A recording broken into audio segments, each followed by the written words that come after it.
6 weeks after a tropical storm left hundreds dead in Mozambique, another potentially destructive cyclone has made landfall.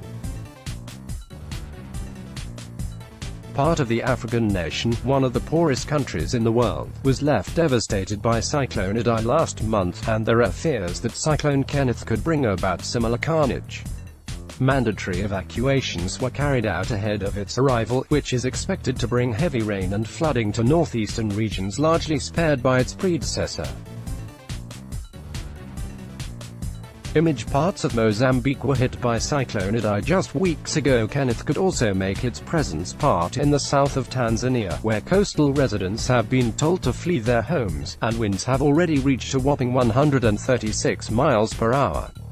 For Mozambique, it marks the first time in known history that the country has been hit by 2 cyclones in one season, with hundreds of thousands of people set to face extreme hunger as a result. Advertisement Idai, described by the United Nations as one of the deadliest storms on record in the southern hemisphere, wiped out crops on the eve of harvest, and Kenneth will further complicate efforts to recover. Sky News weather producer Joanna Robinson said Kenneth could cause catastrophic flooding, with downpours set to go on for several days, possibly resulting in more than a meter of rain in some places. More from Mozambique. Among the locations most in danger is Cabo Delgado province, which has seen a rise in deadly militant attacks in recent months, and local schools are being used as shelters. 2 severe weather events in quick succession have raised fears about the impact of climate change on coastal areas, with the low-lying Indian Ocean coastline of Mozambique vulnerable to rising waters. On its way to Mozambique, Kenneth robbed people on the island nation of Comoros of power and also destroyed a number of homes.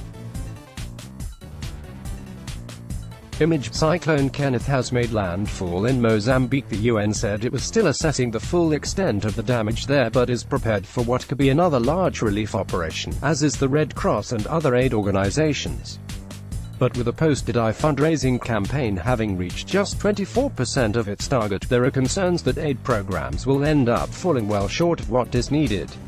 UN World Food Programme spokesman Hervé Verheuzel said, although floodwaters have receded in most areas affected by Cyclone Idai, access is still a challenge as infrastructure was severely compromised. Another storm would be an additional blow for the people of Mozambique and would further complicate the response in all areas. Let's block ads.